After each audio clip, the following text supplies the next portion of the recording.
कम हो रही, उसके तरफ कोई ध्यान नहीं। बांग्लादेश का रोना रोते रोते इधर जाकर रोना पड़ेगा। क्या सनातन कैसा धर्म, पूरा सनातन की अपन सब बात करते हैं, जोरदार नारा लगाते, हम लोग करते पेटलावत खानला में गांव के गांव ईसाई बन गए थे, हम वापस लाए उनको। गांव का तड़वी, गांव का पटेल, पूरा गांव ईसाई बन गया था। अम्बापाड़ा, मुजीपाड़ा, मोहलीपाड़ा, हम कमल किशोर जी नागर के नेतृत्व में उनके अथक प्रयास से पूरा गांव को हम वापस सनातन में जोड़ा। ऐसा काम करो तो लगे कि काम करा। सब डरते, अरे घबरा तरफ देख लो, सब आदिवासी के लोग, एक मुसलमान ने रखा, मैं तुमको एक चार्ट दे देता हूं। कहां बांग्लादेश की बात करते हैं? इनको जितने घर में डालोगे, कहावत एक सीधी है, सांप को दूध पिलाता तो जहरी उगलते नहीं।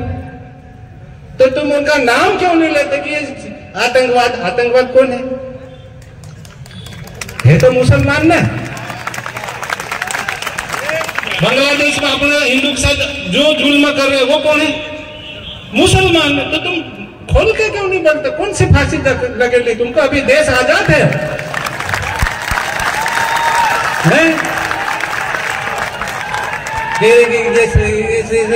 ढीलापन में काम नहीं चलेगा मेरा भाई, कड़क हो जाओ, समय आ गया है। ढील ढाल से काम चलने वाला नहीं। हमारे जैसे से देखो, हम छाती अड़ा देते, कभी किसी से सौदा नहीं करता, कमरोजनार जो बोलता वो करके दिखा देता। क्या डरना? ये आदिवासी जो ईसाई बन गया, कान में नहीं पहनना, नाक में नहीं पहनना, मांग नहीं भरना। हमारा इधर का एमएलए बोलता कि मेरी औरत को मंगलसूत्र नहीं पहनने देता, मांग नहीं भरने देता, सिंधु। मैंने उसको कहा मीडिया के माध्यम, ऐसा कर मेरा भाई, तो अच्छा सा बुरखा सिला ले और मस्जिद में चला ले। फिर कहा अगर और नहीं समझ में आया तो दोनों पति पत्नी गले में पुरुष लटका लो और चर्च में चले जाओ, अगर सनातन इतना ही बुरा लग रहा है तो। आप सनात एक हो जाओ मेरा भाई, समय बहुत विपरीत आने वाला है। और सबसे ज्यादा बजर वाला सुन लो, तुम्हारे को तो धंधली पकड़ते भी नहीं आती है। कभी हम तीर धनुष भेंट करते तो बिटला इधर की जगह उधर सांग देते क्या? तो तुमको भी अपनी संपत्ति बचाने के लिए सुभाष चंद्र बोस ने क्या कहा था? तुम मुझे खून दो, मैं तुम्हें आजादी दूं। तो तुम तो लड़ाई तो नहीं लड़ोगे, पर पीछे से धन तो थोड़ा थोड़ा दे दिया करना।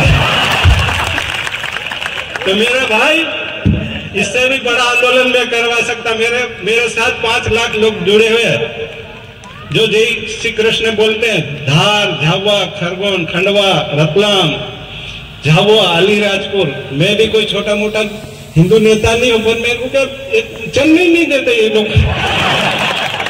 आज मैंने लड़ाई करी, 40 गाड़ी लाए, नहीं लाने तो कभी हल भी कर दूंगा काम है। तो सबको राम राम, कड़क हो जाओ मेरे भाई।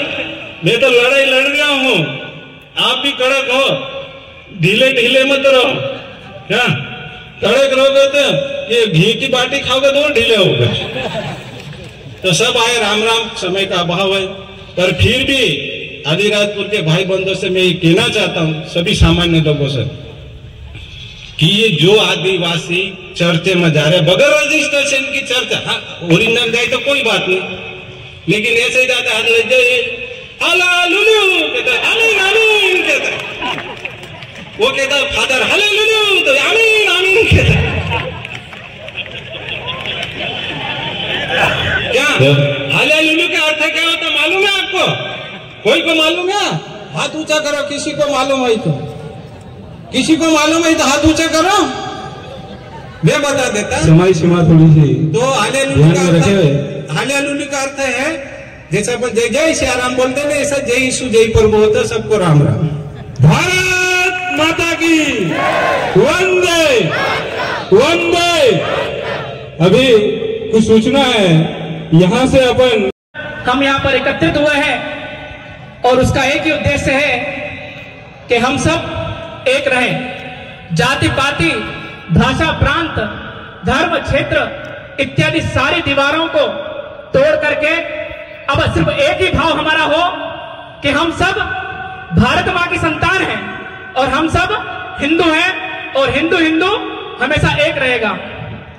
आइए आप हम सब की तरफ से, अलीराजपुर की इस जनता की तरफ से जो यह ज्ञापन यहां पर सौंपा जा रहा है, उस ज्ञापन के वाचन करने का मुझे निर्देश प्राप्त हुआ है।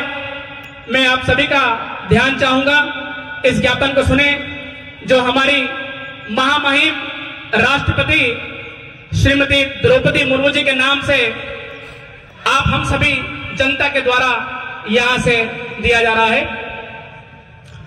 महामहिम राष्ट्रपति के नाम ज्ञापन, दिनांक 4 दिसंबर 2024, सेवा में महामहिम राष्ट्रपति भारत सरकार, नई दिल्ली। विषय, बांग्लादेश में अल्पसंख्यक हिंदू, बौद्ध, ईसाई समुदाय पर हो रहे अत्याचारों के संबंध में ज्ञापन। महोदय, हम भारत के नागरिक और सकल हिंदू समाज के प्रतिनिधि बांग्लादेश में हिंदू, बौद्ध और ईसाई समुदायों पर हो रहे अत्याचारों के प्रति अपनी गहरी चिंता और विरोध व्यक्त करते हैं। बांग्लादेश में वर्तमान में जो अत्याचार चल रहे हैं, वे न केवल मानवाधिकारों का उल्लंघन है, बल्कि इनसे हमारे साझा सांस्कृतिक और धार्मिक मूल्य भी आहत हो रहे हैं। हमारा देश भारत हमेशा से विभिन्न धर्मों, संस्कृतियों और आस्थाओं का संगम रहा है। बांग्लादेश भी हमारे इतिहास, संस्कृति और समाज का एक अभिन्न हिस्सा है।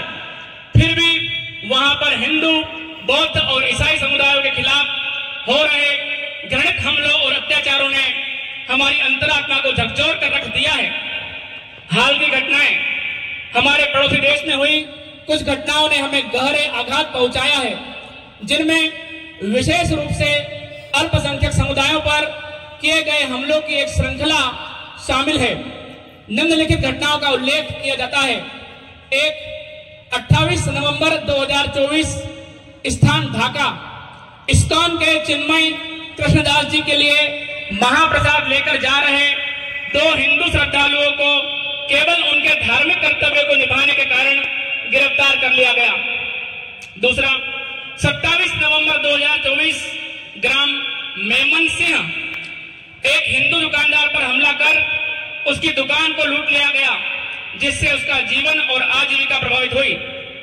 3, 26 नवंबर 2024, सिराजगंज, कट्टरपंथियों द्वारा लोकनाथ मंदिर पर पेट्रोल बम फेंका गया, जिससे मंदिर को नुकसान पहुंचाया गया और हिंदू धार्मिक स्थलों पर हमला किया गया।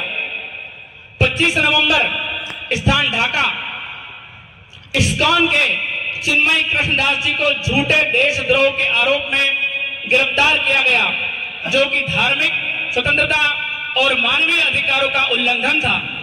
5, 24 नवंबर 2024, बगेरहाट, एक हिंदू लड़की को जबरन धर्मांतरण कर आतंकी संगठन में शामिल किया गया, जो एक गंभीर अपराध है और अल्पसंख्यकों के खिलाफ हो रहे अत्याचारों का प्रतीक है। 20 नवंबर 2024, बरिसाल, हिंदू समुदाय के घरों और दुकानों को आग के हवाले कर दिया गया, जिससे उनकी संपत्ति और सम्मान को नष्ट कर दिया गया। 7, 19 सितंबर 2024, सिलहट, बौद्ध और हिंदू मंदिरों को तोड़ फोड़ कर आग लगा दी गई, जो धार्मिक असहिष्णुता और सांस्कृतिक धरोहर को नष्ट करने का एक प्रयास था। इन घटनाओं में हजारों हिंदू, बौद्ध और ईसाई परिवारों को विस्थापित किया गया है और उनके धार्मिक स्थलों को तोड़ा गया है। उनकी सांस्कृतिक और धार्मिक स्वतंत्रता पर हमले किए जा रहे हैं, जो न केवल बांग्लादेश के संविधान और अंतर्राष्ट्रीय मानवाधिकारों का उल्लंघन है, बल्कि हमारे समग्र मानवता के लिए भी एक खतरा है। अब हमने जो मांगे रखी है वह सुने। हमारी मांगे, पहली है, भारत सरकार द्वारा बांग्लादेश सरकार पर दबाव डाला जाए ताकि वहां अल्पसंख्यक समुदायों की सुरक्षा सुनिश्चित हो सके और धार्मिक स्वतंत्रता को कायम रखा जा सके। दूसरा है, संयुक्त राष्ट्र और अंतर्राष्ट्रीय मानवाधिकार संगठनों के माध्यम से बांग्लादेश सरकार को इन अत्याचारों के लिए जवाबदेह ठहराया जाए और अंतर्राष्ट्रीय समुदाय को इस गंभीर मुद्दे की ओर आकर्षित किया जाए। तीसरी मांग हमारी है, अल्पसंख्यकों पर हो रहे अत्याचारों की निष्पक्ष और स्वतंत्र जांच कराई जाए और दोषियों को कड़ी से कड़ी सजा दी जाए ताकि इस प्रकार के अपराधों की पुनरावृत्ति न हो। महामहिम, यह केवल मानवाधिकारों का उल्लंघन नहीं है, बल्कि यह हमारी साझा सांस्कृतिक धरोहर, धार्मिक अस्मिता और पारस्परिक सम्मान पर भी हमला है। हम आपसे निवेदन करते हैं कि इस गंभीर मुद्दे पर तत्काल और ठोस कदम उठाए जाए ताकि बांग्लादेश में अल्पसंख्यक समुदायों को सुरक्षा मिल सके और इन अत्याचारों को रोका जा सके। हम आशा करते हैं कि भारत सरकार इस विषय में सकारात्मक हस्तक्षेप करेगी और बांग्लादेश में अल्पसंख्यकों के अधिकारों की रक्षा के लिए प्रभावी कदम उठाएगी। दिनांक 4 दिसंबर 2024। निवेदक सकल हिंदू समाज, जिला अलीराजपुर। एक बार जोर से सभी लोग, जितने लोग उपस्थित हैं, आवाज अपनी ऐसी होना चाहिए कि पूरे अलीराजपुर तक और बांग्लादेश तक आवाज सुनाई जानी चाहिए। दोनों हाथ खड़े करके भारत माता की जय का नारा लगाएंगे। भारत माता की, थोड़ी सी कम है, थोड़ी और बढ़ाएंगे। भारत माता की, भारत माता की, भारत माता की, वंदे वंदे वंदे। ज्ञापन वाचन। जो हमारे साथ खड़े हैं, हमारे फॉलोअर्स ये हैं जो हमारे साथ खड़े हैं। हमारे फॉलोअर्स हमारे आसपास होना चाहिए, ना कि जो मीडिया पर जो नाम दर्शाया जा रहा है उनका पता ही नहीं है कि वो कहाँ के हैं। हमारे फॉलोअर्स हमारे बीच से होना चाहिए, हमारे विचार एक दूसरे में जाना चाहिए, तब वो हमारे फॉलोअर्स बनते हैं। आज हम इतनी शक्तियां हैं, शिव तो जागे लेकिन शक्ति जागरण शेष है, और शक्ति इसीलिए जागरण शेष है क्योंकि हमारी शक्ति में एकता की आवश्यकता है, एकजुटता की आवश्यकता है। तो हम पुनः इस प्रकार से संकल्प लेंगे और हम ऐसी घटनाओं को, बांग्लादेश जैसी घटनाओं को, हमारे जहां पर हम रहते हैं, हम वहां पर ऐसी घटनाओं को आगाज नहीं होने देंगे। ऐसा संकल्प हम सभी मातृशक्तियां आज छोटे रूप में बैठी है। हम चाहते हैं कि अगली बार जब भी ऐसी कोई घटना हो, हम ज्यादा से ज्यादा मातृशक्तियां एक साथ रहकर, और हम सभी इस प्रकार से, जिस प्रकार से दोनों हाथ से भोजन करवाती हैं, उसी प्रकार से जब ऐसा आघात हमारे संस्कृति पर पड़े तो हम सभी खड़क और खप्पर लेकर शिव की पूजा कर रहे हैं। लेकिन अब रुद्र अवतार लेने की आवश्यकता है और शक्ति को जगाने की आवश्यकता है। माँ के साथ साथ में अब कालका माता रूप धारण करने की आवश्यकता है। खड़ग और कप्पर दोनों साथ में लेकर चलना है ताकि अगर रक्त का एक बीज भी नीचे गिर गया तो कई रक्त बीज ऐसे विधर्मी खड़े नहीं होने देना है हमें। ऐसी हम मातृशक्तियों से आग्रह है और हम सभी यहाँ पर अभी भी समय है, अभी भी हम अपन फोन के माध्यम से इतना ज्यादा चालू है, आप बुलाइए और ज्यादा से ज्यादा हम अपनी शक्ति का प्रदर्शन करें। धन्यवाद।